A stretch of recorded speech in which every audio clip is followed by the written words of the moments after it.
김준성 전 리먼 브라더스 한국 대표시죠. 종종 저희와 함께 좀 큰 이야기 많이 나눠주셨는데 오늘은 좀 저희의 불안감을 좀 잘 달래주셔야 될 것 같습니다. 어서 오십시오. 어서 오세요. 안녕하세요. 네. 역대급으로 지금 미국 나스닥 빠졌습니다. 예, 뭐 트럼프가 들었다 놨다 합니다. 보니까. 놔서 이렇게 떨어진 건 트럼프 때문에? 예, 트럼프 어제도 뭐 직접적인 이유는 트럼프가 그 인터뷰 한 것 같아요. 예, 네. 그러니까 트럼프가 이런 생각을 하고 있을 수도 있는 것 같아요. 예를 들어서 관세에 대해서 지금 강하게 하고 있는데 트럼프 관세가 결국은 트럼프의 관세는 목표가 아니고 수단인 것처럼 보이잖아요. 네. 실제로 그럴 것 같고. 그런데 뭐 주식이 좀 빠지면 관세 이렇게 하다가 주식 너무 빠지니까 트럼프가 약하게 나오지 않을까? 이런 게 사실 좀 믿잖아요. 있었죠. 그러니까 야 그런 거 아니야. 난 주식 빠지거나 말거나 내 할 일을 할 거야. 이렇게 얘기했을 수도 있을 것 같아요. 이렇게 얘기하는 건 주식 좋게 보고 얘기하는 겁니다. 좋게 보고 얘기한다. 그 좋게 보고 얘기하는 거예요. 네. 왜 그러냐면 트럼프가 그 말 자체도 굉장히 전략적으로 한 것이니까 정말 미국이 리세션이 일어나거나 그러는 건 아닐 텐데 네. 트럼프가 뭐 나는 주식 좀 빠진다고 내 다른 나라하고의 관계에서 그렇게 약하게 나가진 않을 거야. 그리고 트럼프도 약간의 역풍은 맞고 있잖아요. 지금 네. 뭐 중국이든 뭐 다른 나라들이 다 뭐 나도 한번 해볼게 하고 호기차게 나오니까 예. 여기서 물러날 수 없는 상황에서 뭐 전략적으로 그렇게 좀 얘기했을 수도 있을 것 같아요. 네. 이렇게 보는 시각은 주식이 여기서 이제 돌아설 것 같다고 보는 거는 맞는데요. 네.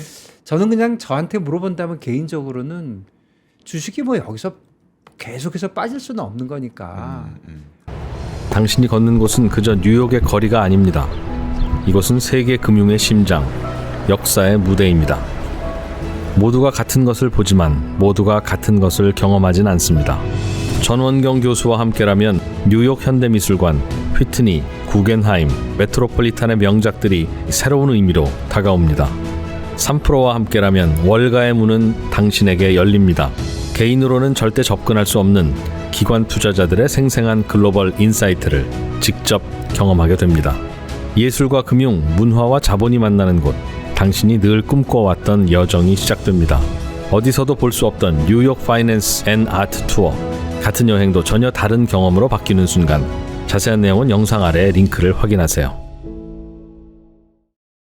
뭐 지금 주식 수준을 보면은 트럼프 취임 이후가 아니라 당선 전보다도 많이 빠져 있거든요. 조금 빠졌어요. 엊그저께만 해도 비슷했는데 네, 네. 이제 어제 빠져가지고 그만큼은 빠진 거거든요. 트럼프가 완전 되돌아온 거네요. 트럼프 그러니까 효과는 11월 5일 날 사라진 예, 거네요. 11월 5일 날 당선됐을 때보다 지금 묘하게 환율하고 네. 이자율은 딱 그 자리예요. 환율하고 이자율은 올랐다가 제자리 갔는데 네. 주식은 쭉 올랐다가 지금 지난 한 2, 3주 동안 이제 내려와서 네. 원래 자리보다 더 내려왔는데 결국 트럼프도 신경을 쓸 겁니다. 내가 취임하고 났더니 오히려 주식이 내려와. 그래서 네. 저는 개인적으로는 트럼프 원래 그 시작했던 레벨 그거보다 내려가면 트럼프가 사실 뭔가 한마디 해서 내가 모든 미국 사람을 행복하게 해줘 이렇게 하는 기대를 저도 좀 했거든요. 네. 그랬는데 웬걸 반대로 얘기하잖아요. 그래서 역시 트럼프가 세긴 센데 과연 이 말이 100% 액면대로 받아들일 것인지. 네.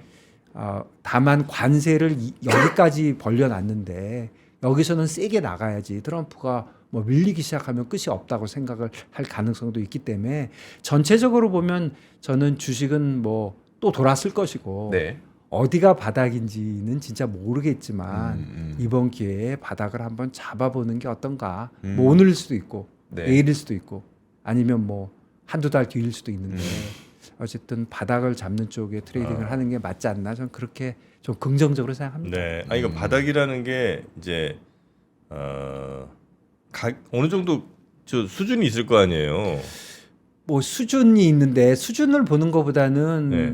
글쎄요. 수준을 시간? 찾기는 굉장히 어렵고 네. 그거보다는 이제 뭐 뉴스나 뭐 그 돌아가는 상황이 지금 네. 모든 것이 펀더멘털한 것도 있지만 이 관세가 진짜 관건이고 네. 미국의 트럼프 정책이 얼마나 가고 그 반작용으로 다른 나라들이 어떻게 하느냐에 좀 달려 있으니까 네. 그런 분위기들이 어떻게 돌아가고 진짜 글로벌 공급망을 완전히 망가뜨리지 않는 쪽에 어느 질서가 좀 잡히면은 그러면 그때가 바닥이겠죠. 네. 어떤 특정한 레벨을 찾기는 뭐 너무 어려운 거 아닙니까? 그러니까 난 어디까지 가면 사겠다 하는 게 굉장히 어려운 게 네. 실제로 트레이딩 해보면 아 여기서 지금 한 5% 더 빠지면 살까?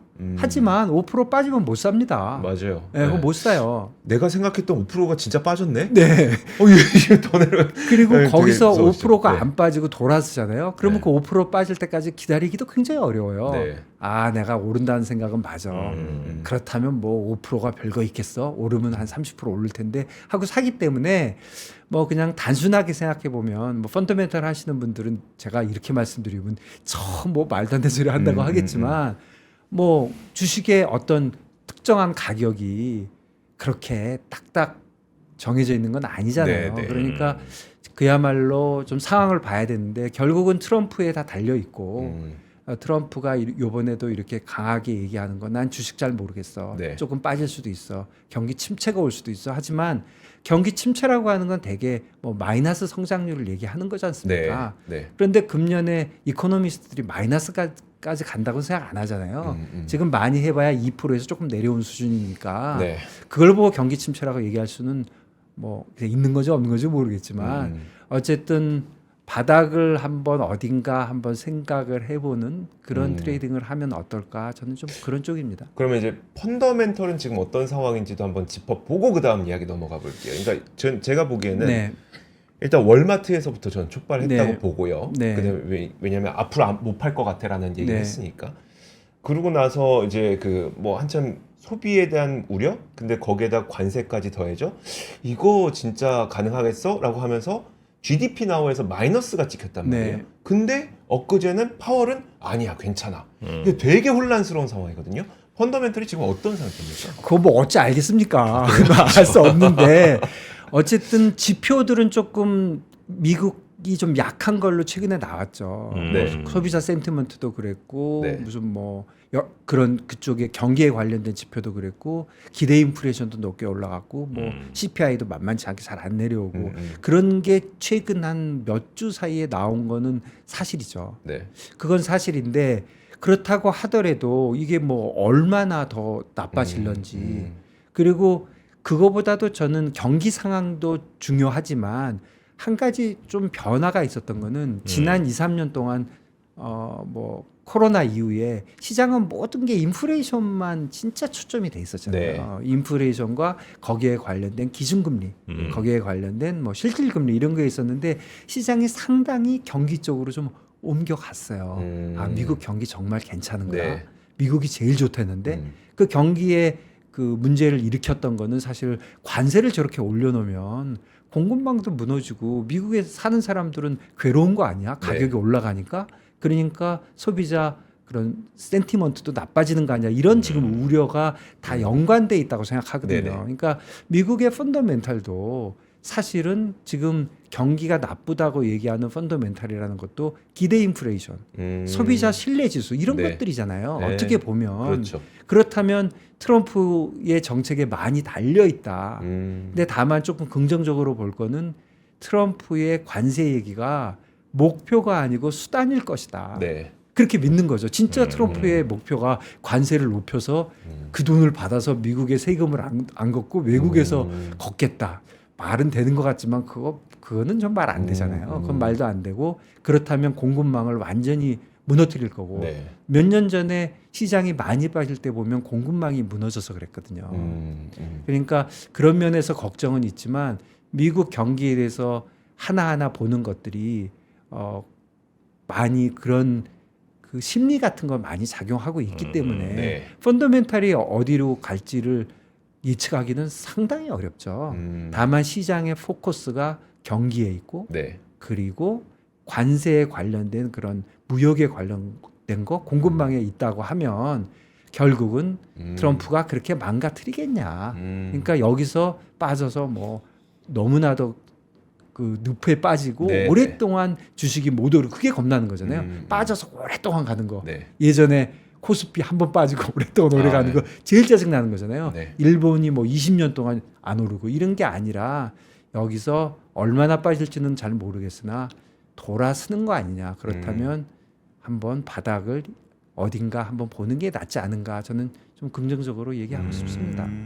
트럼프의 지금 이제 이런 여러 행동들로 인해서 만약에 빠졌던 증시라면 요렇게 가는 거 그냥 용인하진 않을 거다. 네, 그렇기도 하고 네. 지금 트럼프 시작할 때보다 약간 아래에 있잖아요. 예. 예, 그러니까 뭐 트럼프가 이제까지 얘기했던 거 다 이제 본전된 거거든요. 네. 그러니까 여기서부터는 한번 잘 생각해봐야 되고 펀더멘탈이 그렇게 많이 움직였을까 그런 생각도 들고 그리고 또 뭐 비교적 파월은 좀 뭐 펀더멘탈 많이 보고 데이터 엄청 보잖아요. 네. 그러니까 파월 말도 좀 그런 것 같고 어쨌거나 이런 일이 있는 와중에 뭐 금년에 이자율 한 번만 내릴 줄 알았는데 지금은 한 2번 정도 내리는 걸로 좀 바뀌었어요. 벌써 그런 쪽으로 움직이고 있고 네. 그리고 또 경기가 나빠진다면 음. 그렇다면 또 이자율을 낮춰서 경기를 좀 부양하고 물론 그럴 때 뭐 CPI가 올라가가지고 스태그플레이션이 나오고 너무너무 힘든 상황으로 갈 수도 있겠지만 글쎄요 그렇게까지 뭐 그런 생각이 들긴 합니다. 그러면요. 네. 우리가 시기마다 시장을 움직이는 포인트들이 있잖아요. 한때는 네. 뭐 물가였었고 네. 한때는 고용이었었고 네. 이런 포인트들이 있잖아요. 그래서 네. 이게 해소되면서 시장이 올라가는 그런 현상들을 우리가 보잖아요. 네. 그럼 지금은 트럼프의 관세에 대한 뉘앙스입니까? 그거보다도 경기라고 저는 생각해요. 특히 미국의 경기와 전체적인 글로벌 경기인데 네. 미국 경기가 굉장히 괜찮을 거라고 봤는데 혹시라도 트럼프가 관세를 건드리면서 전체적으로 다 내려오는 거 아니냐 그 걱정이잖아요. 네. 그런데 저는 다시 믿고 있는 거는 트럼프가 망가뜨리는 게 목적이 아니고 관세가 목표는 아닐 것이다. 이거를 수단으로 해서 미국의 부를 더 늘리고 그야말로 미국 우선주의를 만들고 그다음에 트럼프가 걱정하는 트레이드와 이민 이런 걸로 해서 미국 쪽에 전부 공장도 많이 짓고 고용도 늘리고 그러니까 장기적으로는 트럼프가 너무 과격하고 진짜 자기 마음대로 하는 것 같지만 그냥 미국만 달랑 보고 하면 네. 트럼프가 사실 맞게 하는 거죠. 미국만을 딱 본다면. 미국 입장에서 예, 그런데 이제 우리 같은 경우에는 미국만 저러다 보니까 새우등이 터지고 또 중국하고 싸우고 그리고 걱정되는 게 없지 않은 거는 관세의 목표는 처음부터 중국 아니겠습니까? 네. 중국은 시작도 안 했잖아요. 그렇죠. 이제부터 중국에 대한 공세가 시작될 텐데 중국은 또 양회를 해서 우리 부양하겠다 하는 식으로 나오고 우리도 기술주에 뭐 포커스 하겠다고 하니까 어떻게 보면 트럼프는 중국의 반응을 먼저 한번 보고 이제 시작을 하는 건데 본격적으로 유럽과 캐나다, 멕시코는 아무래도 뭐 미국과 뭐 우호적인 관계인데 네. 그쪽에서 어떤 문제가 어떤 이렇게 노이즈가 생기는 거하고 중국하고의 노이즈가 생기는 거는 그야말로 이제 본 게임이 시작되고 있기 때문에 네. 그런 거로 시작하기 전에 뭐 좀 트럼프가 나는 쉽게 물러나지 않아 그렇게 강하게 얘기 뭐 좀 한 게 아닌가 이렇게 얘기하는 게 굉장히 좋게 보는 거예요. 사실은 굉장히 좋게 보는 거라고 저도 생각은 되는데 네. 물론 위험은 있지만 이게 뭐 빠지고 나서 오랫동안 침체되는 거는 저는 아닌 것 같다. 물론 얼마까지 빠질지는 잘 모르겠지만 그거 뭐 점쟁이가 아니고 어떻게 맞히겠습니까? 네네. 네. 그런데 뭐 도라는 쓸 것 같은데 그 바닥이 어딘지를 좀 한번 다 같이 생각해 보면 어떤가 그런 생각 갖고 있습니다. 경기가 이제 좋아서 올라가고 혹시 안 좋아서 내려가고 뭐 이건 뭐 오케이 알겠는데 그 나라 특히 이제 미국에서도 좀 고평가 논란이 있는 거는 다른 모든 종목에 고평가 논란이 있는 건 아니고 특히 이제 비싼 애들이 고평가 많이 있는 거잖아요 지금. 그 고평가 문제는 고평가도 사실 알기 어려운 게 예. 전부 다 미래 수익에 대해서 얘기를 하는데 네. 사실은 저는 AI에 관련돼서는 뭐 좀 좋게 얘기하면 AI가 버블이라면 버블 아직 시작도 안 했거든요. 버블의 초입이라면 무서울 게 뭐 있어요. 버블이 올라갈 텐데. 네. 그리고 AI에 관련돼서 지금 반도체 얘기를 많이 하지만 AI에 관련돼서 반도체는 상품이 아니잖아요. 네. 부품이지. 그렇죠. 만들기 위한. 네. 지금 상품은 나오지도 않았어요. 안 나왔죠. 나오긴 했죠 조금씩. 뭐 챗 GTP나 뭐 이것저것 나왔는데 사실 챗 GTP 같은 거 보면 와 저는 개인적으로 대단해요. 뭐 엄청나지 않습니까? 네. 진짜 놀라는 정도가 아니라 와 이거 진짜 세상을 바꿔보겠네 하는 생각이 저는 좀 들거든요. 네. 그럼 결국은 기술주에 대한 과평가 논란은 알기가 굉장히 어렵다. 네. 그런 생각이 듭니다. 네, 근데 이제 과평가 알기는 어려운데 네. 거기에 돈이 많이 몰리는 거는 결국 이제 미국에 돈이 많으니까 네. 그 많은 돈이 몰리면서 막 50배, 100배도 다 정당화되고 이러는 거잖아요. 네. 우리는 반대로 이제 시장에 돈줄이 별로 없으니까 뭐 그냥 막 PBR 뭐 0. 몇 배 이런 친구들도 많이 꽤 네. 있기도 하고 뭐 이런 거니까. 그래서 돈이 이제 우리나라에는 많이 없고 미국에는 지나치게 많이 몰린 게 그렇게 미국의 많은 고평가도 네. 정당화되고 우리는 저평가가 정당화되는 것 네, 같은데 네. 미국이 앞으로도 계속 돈이 몰릴 상황인지 아니면 미국의 네. 돈을 몰리게 하려고 하는 게 트럼프의 최대 지금 노력하고 있는 거죠. 네. 그래서 미국의 돈이 몰리게 하려면 결국은 미국은 금융 쪽에서는 굉장히 강자니까 네. 결국 산업 쪽에 해외에 계속 공장이 일어나고 공장이 중국에만 지어지고 미국에는 수입만 해오고 그런 거를 바로 잡겠다는 말은 좀 틀린 말이지만 그런 거를 좀 역전시키기 위해서 미국에 투자를 해라 네. 하는 식으로 압박을 하고 트럼프의 압박 중에 가장 큰 게 미국에 투자하려는 거잖아요. 네.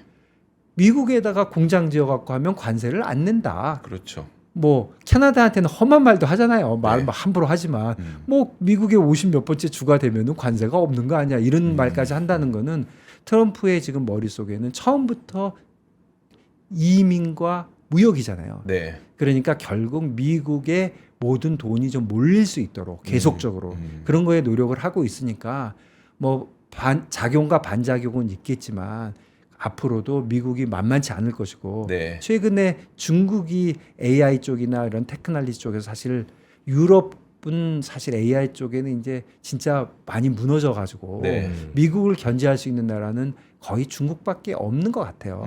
그걸 미국이 너무나도 잘 알고 있고 네. 그래서 중국을 굉장히 견제하고 있는데 뭐 요번에 뭐 딥시크 이런 거 나오면서 야 그렇게 돈 많이 안 써도 될 수도 있어 이렇게 되니까 그런 것도 좀 찝찝하고 네. 그런 것들이 시장의 불안감을 좀 증폭시키고 있는데요. 글쎄요 좀 봐야 되겠지만 네. 뭐 투자 없이 그렇게 쉽게 만들어지는 거였다면 네. 저는 뭐 테크니컬리 잘 모르지만 세상 일이 그렇게 하루아침에 뚝딱 되는 일은 별로 없지 않느냐 좀 그렇게 주식에 대해서 좀 긍정적으로 생각하고 있습니다. 네.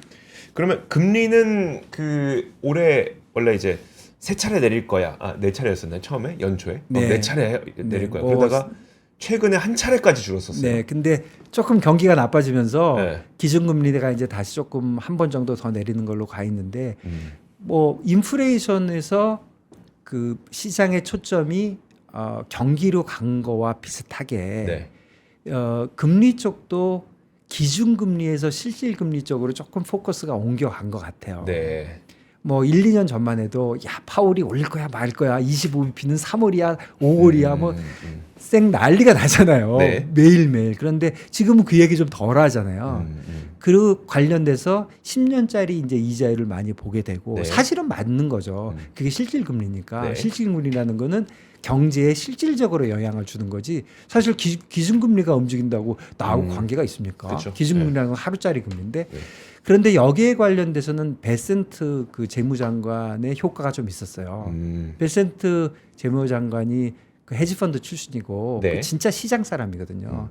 그리고 제가 보기에는 뭐 굉장히 똑똑한 사람이에요. 시장을 굉장히 잘 이해하고 있는 사람이거든요. 물론 시장을 잘 이해하고 있는 사람이 재무부 장관을 꼭 잘한다는 뜻은 아닌데 그 사람이 첫 번째 와서 한 말이 파월의 파워가 너무 세고 네. 파월이 26년까지가 임기거든요. 그리고 파월이 트럼프 말 되게 안 듣고 네. 하니까 첫 번째로 한 말이 야 그 파월의 후임을 지금 정하자 그랬잖아요. 굉장히 좀 얍삽하지만 생각 자체는 진짜 월가의 생각이죠.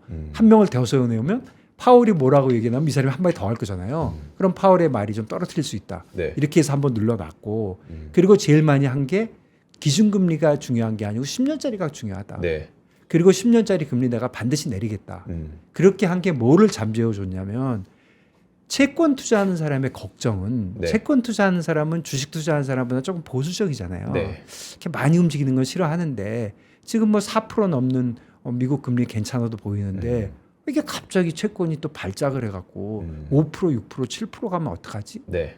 그렇게 가는 이유는 인플레이션이라기보다는 갑자기 너무 공급이 많아지는 거예요. 그렇게 순간적으로 움직이는 건 다 수급에 의한 거거든요. 네. 그러니까 그런 걱정을 했잖아요. 뭐 유럽에서도 그런 일이 있었고 네. 그러니까 그런 걱정 때문에 채권을 잘 못 샀는데 이 사람이 와서 하는 말이 그렇게 얘기를 하니까 그리고 10년짜리 국채를 지금 발행을 덜하고 짧은 거를 많이 발행을 했는데 그동안 네. 그거를 정상화시키겠다가 아니라 앞으로도 계속 그렇게 할게 그렇게 얘기했거든요. 왜 아직은 그런 상황이 아니야. 난 10년짜리 이자율을 반드시 낮추겠어. 네. 이런 식으로 하니까 공급 쪽에서 폭탄이 일어나진 않겠구나. 사실은 10년짜리 채권을 뭐 발행을 하고 수급을 조정하는 거는 페드가 아니거든요. 네. 재무부거든요. 근데 재무부에서 할 수 있는 방법이 여러 가지가 있어요. 10년짜리 발행을 줄이고 단기물을 한다든가 네. 아니면 예전에 했던 오퍼레이션 트위스트라고 해서 10년짜리 물을 사주고 네. 딴 거를 팔고 이런 것도 할 수 있거든요. 그렇다면은 시장을 잘 이해하고 있는 베슨트가 저런 말을 하니까 급락은 그러니까 이자율 급등, 네. 채권 급락은 없겠구나 이런 분위기가 좀 있어요. 그래서 최근에 보면 2, 3주 동안 네. 우리 예전에 보면 채권과 주식이 완전히 같은 방향이었어요. 네, 맞아요. 그때는 인플레이션에 포커스가 돼 있으니까 네, 야, 네, 인플레이션이 네, 네. 높아? 그러면 이자율이 높겠네? 그럼 이자율이 올라가요. 이자율이 올라가니까 주식도 내려와요. 네. 그럼 이자율이 올라갔다는 자체가 채권은 내려오는 거잖아요. 그래서 같이 움직였는데 최근에 2, 3주 동안의 현상을 보면 특히 이제 주식이 내려오기부터 시작할 때 네. 그때 이자율이 전혀 올라가지 않아 가지고 주식이 내려올 때 채권값이 그러니까 이자율이 내려와서 그렇죠. 채권값이 올라갔어요. 네. 그야말로 예전에 안전자산으로 복귀를 한 것 같은 저는 그쪽으로 많이 생각하고 있습니다. 채권의 수급에 의한 그런 그 급등락을 베슨트가 좀 안정화 시켜주면서 야 주식이 좀 와일드하게 움직이네. 저는 네. 주식에 대해서 굉장히 좋게 얘기했지만 주식이 와일드한 건 사실이거든요. 네. 지금 뭐 빅스도 15였던 게 27되고 뭐 네네. 25되고 난리 났어요. 그러니까 투자하는 사람들은 하루 이틀 하는 게 아니잖아요. 뭐 50년, 100년을 하는데 전통적인 방법 채권 60, 주식 40 네. 이렇게 포트폴리오를 좀 해야 되지 않을까 하면서 안전자산 수요로 채권이 조금 강해지고 있거든요. 그렇다고 보면 그런 면에서 채권 투자를 본다면은 어떤 생각이 드냐면 우리 보통 안전자산 하는데 네. 안전자산의 의미는 제가 이해하기는 이거예요.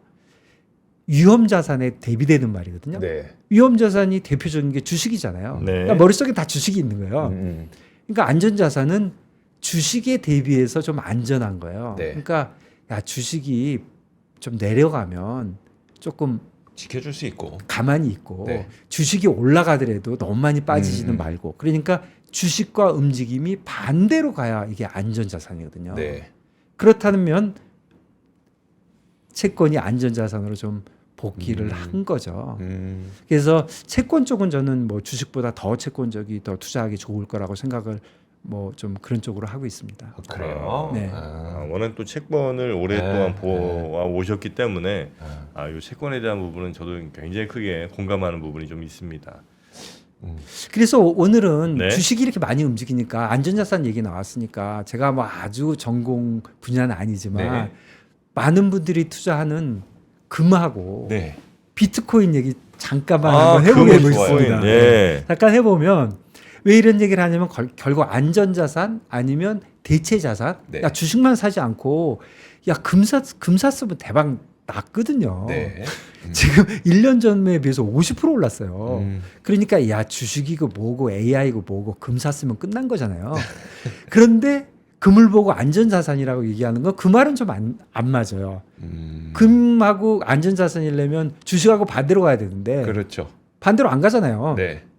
그러니까 금이 굉장히 좋은 투자처일 수는 있는데 안전자산은 아니에요. 이거 장기적으로 볼 때 금하고 주식하고 반대쪽으로 별로 안 움직이는 것 같아요. 그게 뭐 그런 이제 연구 결과들이 많고 해서 네.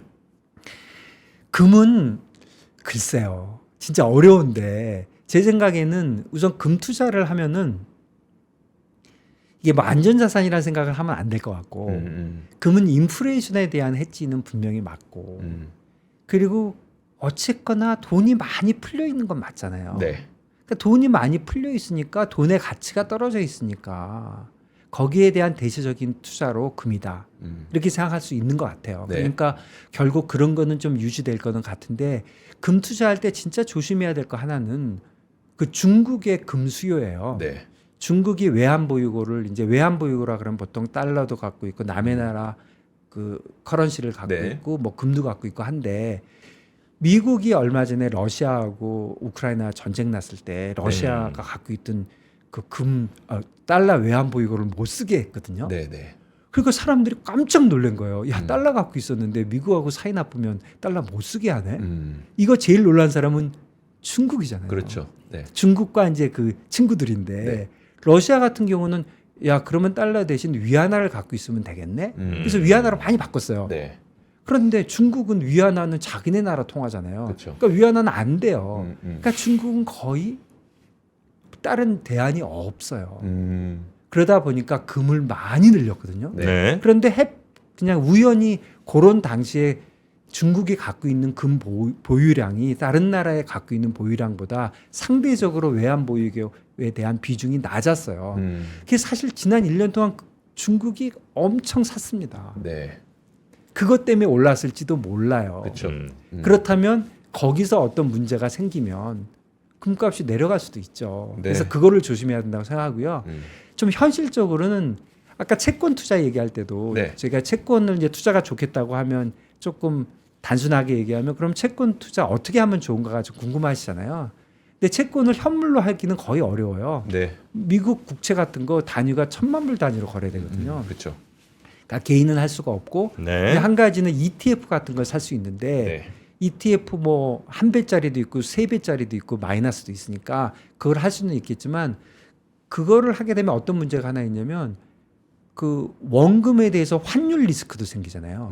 그렇죠. 근데 환율이 더 많이 움직여요 이자율보다. 네, 네. 그러니까 그런 리스크가 있는데 그래서 그런 방법도 있지만 선물도 좀 생각해 봐야 된다. 근데 선물의 약점은 거래 단위가 좀 크긴 한데 네. 하나가 한 1억 5천 정도 합니다. 한 계약이. 그러니까 조금 크긴 하지만 뭐 증거금은 2%밖에 안 쌓거든요. 네. 그러니까 환율 리스크는 그 2%밖에 아니에요 원금에. 그리고 또 이제 물론 소득 이익이나 손해가 나면 거기에 대한 뭐 환율 리스크는 있겠지만 네. 그 리스크도 좀 줄일 수 있고 또 ETF 한 배짜리는 모르지만 세 배짜리하고 마이너스는 그 수수료 꽤 큽니다. 그거 많이 떼어먹어요. 네. 그러니까 그런 것도 있고 해서 그런 게 있고 금 투자도 마찬가지로 금은 현물로 살 수가 없잖아요. 네. 물론 골드바를 사는 사람도 있지만 네. 너무 불편하고 금은 뭐니 해도 선물로 해야 되는데 금 선물은 국내 시장도 있고 해외 시장도 있는데 리퀴디티가 국내 금 시장이 그렇게 해외보다는 많이 떨어지니까 해외 거를 오히려 저는 더 추천하고요. 그래서 금은 그런 식으로 추천을 좀 해야 금 투자할 거면 금 해외 투자할 선물 거면 정도로. 해외 선물의 코맥스 정도에서 하면은 네. 뭐 그게 더 비용을 줄이는 방법이지 결국 네. 투자는 비용에 대해서 자유롭지 않기 때문에 해외 선물 거래하려면 그 달러로 해야 될 거 아니에요. 그런데 그것도 채권하고 똑같이 네. 그 달러 환전을 하고 하는 거는 그 증거금만 하게 되거든요. 그 원금에 대해서 그렇죠. 하는 건 아니거든요. 물론 리스크는 원금에 있지만 내가 뭐 환전을 하고 하는 건 증거금만 하는 거고 아, 그래요? 증거금은 얼마 뭐 높지 그러니까 않기 예를 들어서 때문에 그제 음. 미국제 10년짜리 계약 단위가 10만 달러예요. 10만 달러. 네, 10만 달러인데 이제 그러면, 네. 가격이 110쯤 되니까 그쵸. 11만 달러쯤 되니까 원화로 하면 1억 6천 정도. 그렇죠. 근데 증거금은 거의 2,800달러. 예, 그러니까 2% 정도 네, 됩니다. 그러니까 그러니까 그것만 이제 네, 그거는 노출이 되게 되는 적죠. 거거든요. 네. 예. 물론 2% 냈다고 그래서 내 리스크가 그것만 그건 있는 거 아니에요. 1억 6천에 대해서 있는 겁니다. 그거는 뭐 제가 계속 강조를 드리는 편인데 네. 다만 이제 그 거래하기가 편한 거고요. 그리고 비트코인. 비트코인 얘기하면 잘 모르겠습니다. 우선 첫 번째 생각은 비트코인이 도대체 뭡니까? 그래서 보통 얘기하는 게 첫 번째 통화다. 네. 통화 아니죠. 무슨 비트코인이 통화요. 두 번째 금융자산이다. 헷갈리죠. 세 번째는 그냥 단순한 거래 편의를 위한 소프트웨어다. 음. 이렇게 생각할 수 있지 않습니까? 만일에 세 번째라고 저는 생각하는데 세 번째라고 생각하면 본질적인 가치가 있습니까? 인트린식 밸류. 그 자체를 갖고 있으면서 뭔가 하는 게 있어요.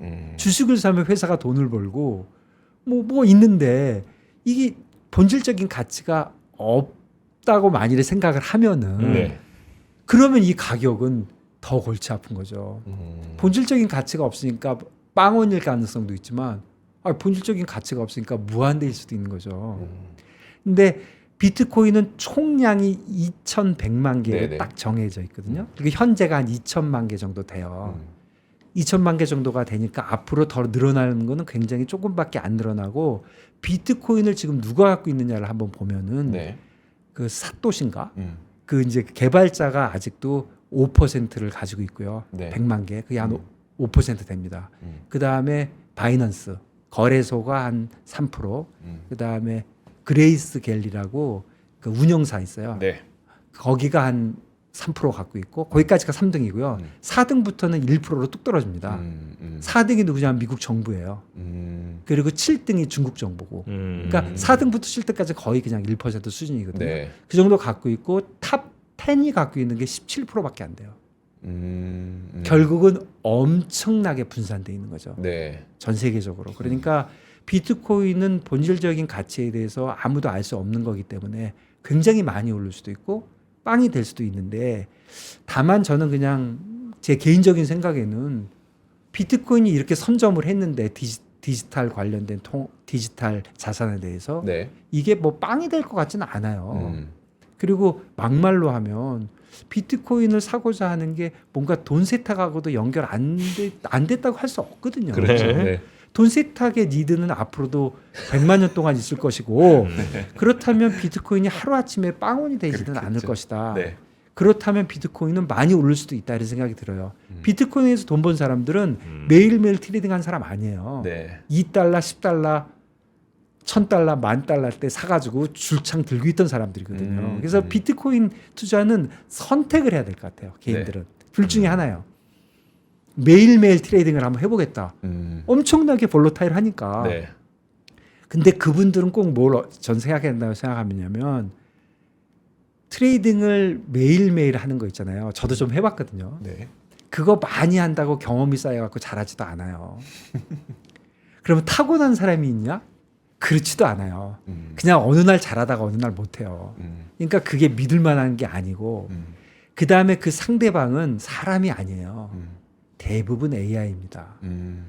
거의 다 알고리즘이에요. 네. 그러니까 개인적으로 하시는 사람들은 기계랑 하고 있는 거예요.